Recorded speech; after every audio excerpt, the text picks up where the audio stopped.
Ce soir, nous retrouvons deux charmantes bénévoles de l'association PEPS, Perrine et Floriane. Voilà, je vais vous laisser vous présenter. Alors, Floriane Suska, bonjour, nouvellement arrivée à Thoiré depuis un petit peu plus d'1 an et très contente d'être au potager de PEPS. On va en savoir plus très vite. Et responsable RSE. Moi, je suis Perrine Cabas, je suis juriste et j'habite au Choiseul-Thoiré depuis Mathusalem. Et c'est quoi Mathusalem ? C'est 2017. Ok. Et du coup, super intéressée pour pouvoir mettre en fait enfin le potager en action. Ok, donc là, vous nous avez quasiment tout dévoilé. En quoi consiste cette association PEPS ? Alors, PEPS, c'est partage et émerveillement au potager des surprises. Ok. Dans le dynamisme, du coup. Et c'est une association qui va justement crée déjà le potager dans les jardins du château de Thoiré et qui va faire un potager en syntropie et en collectif. Floriane ? C'est très bien résumé. Donc vous êtes deux bénévoles. Je vais préciser après que je suis plus que partie prenante sur ce projet.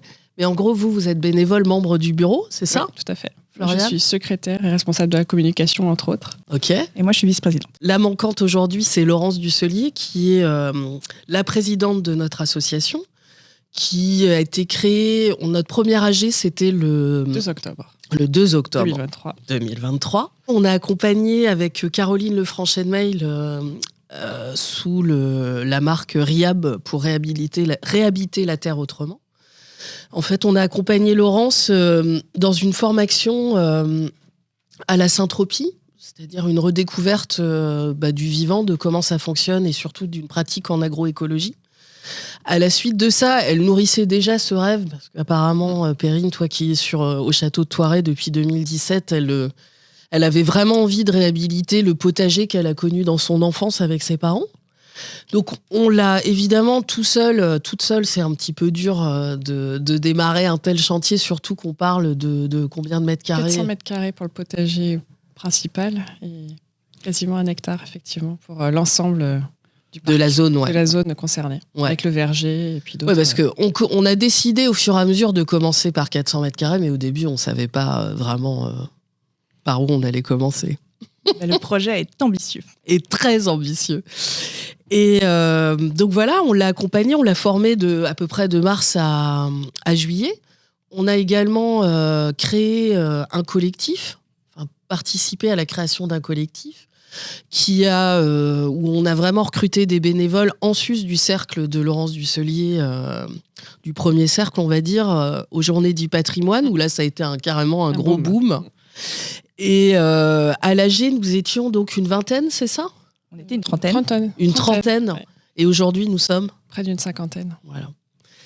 Et donc, on s'est attaqué depuis septembre, à donc, du coup, nourrir la terre. Il fallait bien la préparer. Parce qu'en gros, elle n'a pas été cultivée depuis ses parents. Donc, ça faisait, je sais pas, je dirais depuis les années 70, quelque chose comme ça. C'est quand même une bonne base parce qu'il n'y a pas eu un produit chimique sur le terrain depuis 20 ans.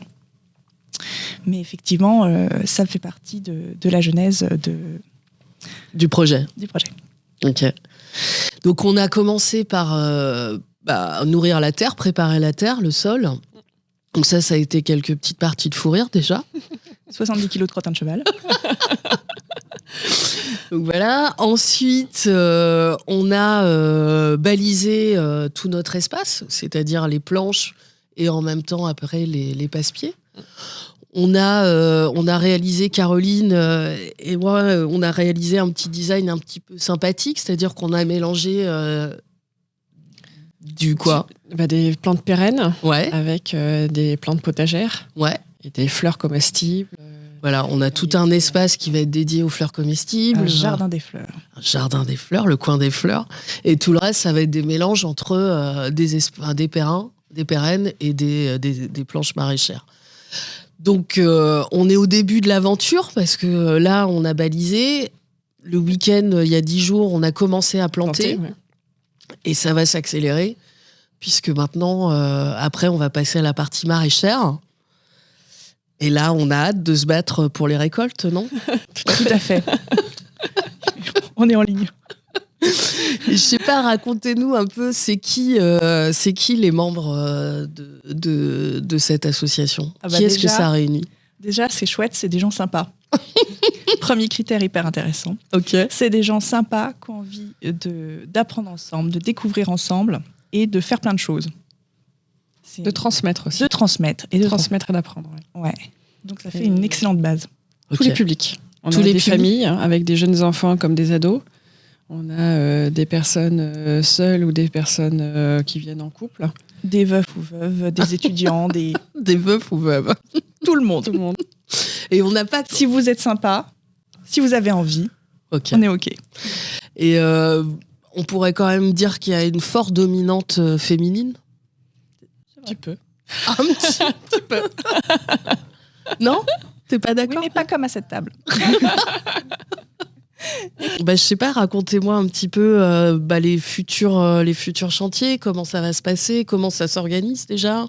C'est quoi un peu le dynamisme? Qu'est-ce que vous projetez Alors pour la suite? régulièrement, on fait appel justement aux adhérents, aux bénévoles pour venir planter, pour pouvoir. Où on a fait aussi des ateliers pour apprendre justement. Et là, ça a été le cas de l'atelier taille 12 des arbres, où on s'est réattaqué aux vergers qui n'avaient pas été entretenus depuis fort longtemps. Et donc, grâce à un intervenant extérieur de qualité, nous avons pu apprendre à tailler les arbres d'une manière plus douce et simple pour tout le monde, à la fois pour eux et pour nous, de manière à avoir beaucoup de fruits cet été à récolter et peut-être faire après un atelier confiture. Ah oui, c'est ce que disait Floriane, c'est qu'effectivement, il y a une phase création du potager et il y a une phase apprentissage avec des intervenants extérieurs qui viennent nous apprendre les bonnes pratiques, la taille, donc effectivement, qui s'est déjà passée, mais il y en a plein d'autres de prévus. Il y a eu les boutures, et puis on va se mettre au semis. Et puis voilà.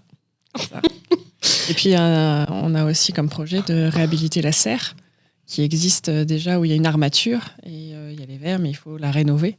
Donc voilà, l'association est aussi divisée en commissions. Ces commissions, donc on a la commission menuiserie, la commission rénovation de la serre, la commission graines et boutures, qu'on appelle GB, et la commission JO, qui est jardin et organisation. Et donc, ce sont des bénévoles aidés par effectivement à chaque fois des membres du bureau et par toi, Sandra, et Réhab et Caroline, qui nous orientent et qui nous aident dans les premiers projets. Et puis ensuite, on va tâcher de voguer de nos propres ailes. Oui, c'est ça. Et puis du coup, avec une alternance, pour l'instant, on a besoin de chantier avec beaucoup de monde, parce qu'il y a beaucoup de choses à faire. Et puis après, une fois que ce sera lancé, ce sera peut-être plus réparti avec... des personnes qui viennent peu, mais un peu tous les jours. Ouais, c'est ça. Peut-être qu'il faudra, avec les légumes et les fruits, une présence constante, mais pas forcément en nombre. Tout ça, je pense que ça reste à organiser encore. C'est en rodage pour l'instant. Ouais, c'est en rodage. C'est la première année. Pour l'instant, on prend bien les marques. Et moi, je vous félicite. Je félicite Laurence. C'est quand même super beau d'avoir redonné accès à ces terres. Et puis de voir cette communauté de Thoirais et d'ailleurs, mais proche des Thoiréens quand même, globalement.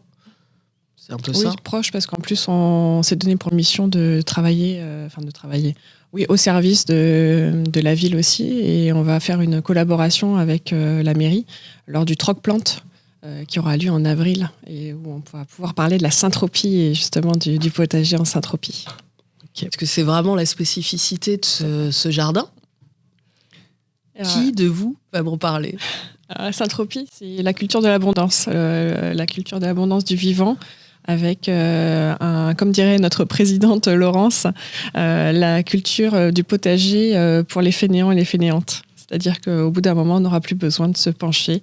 La nature fera ce qu'il faut, parce que nous aurons bien enclenché toute la dynamique. Et comment on enclenche bien la dynamique? Alors, on plante beaucoup. On a été très très étonnés, mais on plante énormément, très serré, avec différents étages, et chaque étage va nourrir l'étage au-dessus, qui va aussi le protéger. à son tour. Donc c'est une sorte de cercle vertueux. Et donc on parlera peut-être de l'eau après, parce que l'eau est quand même une denrée très rare et va devenir de plus en plus rare. Et donc c'est un mode de culture qui permet aussi de garder un maximum d'eau. Les étages vont piéger l'eau, vont piéger le vent. Et on va travailler aussi beaucoup sur la qualité du sol. Sol qui doit être hyper aéré pour pouvoir permettre aux animaux de travailler à notre place, très concrètement. Et les animaux du sol, tu veux dire ? Les animaux du sol. Les vers, les petits mulots et compagnie. Okay. Et retenir l'eau. Du coup, on va très peu arroser. Inch'Allah, je dirais. Oui. Parce que, on veut très peu arroser. Une fois qu'on aura tout bien planté. Parce que oui, en gros, la syntropie, ça nous vient quand même des pays tropicaux. Donc, pour l'instant, c'est vraiment en adaptation dans les milieux tempérés. Et on va tester tout ça. Et ce qui est génial au château de Thoiret, c'est que ça va être vraiment la première expérimentation sur 400 mètres carrés dans la région. Donc, j'espère qu'on va donner à voir ce que c'est la syntropie et le potentiel de cette pratique agroécologique. Ouais, sachant que du coup, on va avoir, c'est une branche de la permaculture, donc on va avoir une planche test en permaculture sol vivant et tout le reste du potager en permaculture syntropique. Et on va donner nos résultats à une équipe de scientifiques, de chercheurs qui vont pouvoir les étudier, puisque c'est une pratique qui a été développée, comme tu le disais, en Nicaragua ? Au Brésil. Au Brésil. C'est pas loin. Pas très fort en géographie, visiblement. Et donc, au Brésil. Et c'est un agronome dont tu vas me rappeler le nom. Ernst Götsch. Merci. Qui est arrivé au Brésil pour aider les populations et qui est arrivé une semaine après une tornade et qui s'est rendu compte, incroyable, que juste après cette tornade et cette grosse destruction, la nature reprenait de plus belle et repartait très vite. Et donc, en fait, il a développé une théorie puis une pratique, partant du fait que, finalement, ces perturbations dans la nature, elles sont naturelles, normales, les intempéries, les gros animaux, que sais-je, et que finalement, les plantes vont envoyer un signal dans le sol pour dire « poussez, on a un problème », et c'est ça qu'on va utiliser. On va planter énormément de biomasse, et on va évidemment planter nos tomates et nos carottes, mais au milieu des tomates et des carottes, on va planter plein de trucs qui vont servir à la biomasse, qui vont servir à créer de la racine, et que justement, quand on va couper avant germination, hop, vont envoyer le signal, et c'est ça qui va aider nos tomates et nos carottes à pousser, alors qu'elles, on n'ira pas toucher. Parfait. Et donc là, on a parlé de l'aspect pratique agroécologique, technique un peu, entre guillemets, qui est plus qu'une technique. C'est vraiment parce qu'avec la perturbation, ce qui est bien, c'est qu'en fait, on remet l'humain au cœur du vivant. Et en fait, il a un vrai rôle qui va être de la perturber, de couper régulièrement et de renourrir le sol avec cette biomasse. Et de planter, évidemment, à la base. Donc, recréer un système. Mais j'aimerais quand même parce qu'on n'a peut-être pas assez parlé de l'essentiel. C'est-à-dire que l'idée de PEPS, ce que vous avez créé, c'est quand même un collectif d'humains. Dédié au vivant, c'est ça. Et qui marche plutôt très bien. Partage et émerveillement au potager des surprises, donc c'est aussi ça le but du potager, de PEPS, c'est de partager, de transmettre, de créer du lien entre les êtres vivants qui vont venir sur ce terrain-là. Et c'est ce que voulait aussi Laurence dès le début, c'était recréer cette émulation et cette envie de transmettre, de partager, de s'émerveiller devant le vivant, devant la biodiversité. Et on a un terrain de jeu qui est incroyable, parce que niveau biodiversité, on a déjà eu beaucoup de surprises et on est très heureux. Heureuse. Et toi, du coup, Perrine, qu'est-ce que tu dirais dans ce sens-là, au niveau d'un collectif, au niveau de tes connaissances sur le vivant ? Est-ce que tu as déjà appris des choses ? Évidemment, parce que du coup, on part tous avec... on a tous plus ou moins un peu gratté la terre dans notre coin. Mais là, on apprend une technique, on apprend à faire des choses ensemble. Et c'est ça qui est génial, c'est que justement, tout seul... on avait déjà eu plus ou moins l'idée il y a un certain temps, mais on n'a pas pu aller très loin. Alors que là, collectivement, on arrive à faire quelque chose d'hyper conséquent, d'hyper ambitieux. Et puis surtout, effectivement, il y a un côté pédagogique hyper important parce que nous, on apprend et puis on va vouloir transmettre ces techniques. Et je pense que c'est des compétences hyper importantes pour nos enfants. Ils en auront peut-être beaucoup plus besoin que nous. Alors pour terminer, comme d'habitude, je laisse un petit peu le mot de la fin aux interviewés. Perrine. La créativité ne fait que commencer. Waouh. Floriane. Vers l'au-delà et l'infini. C'est parfait. Double waouh. Merci encore à vous, merci. Et puis on va souhaiter plein de récoltes au jardin plein de Peps. Pousses, plein de boutures. Plein de pousses, plein de boutures. Plein de réalisés. Voilà. Parfait. Et plein d'enfants qui répartissent du paillage partout. À bientôt. Merci, au revoir. Merci.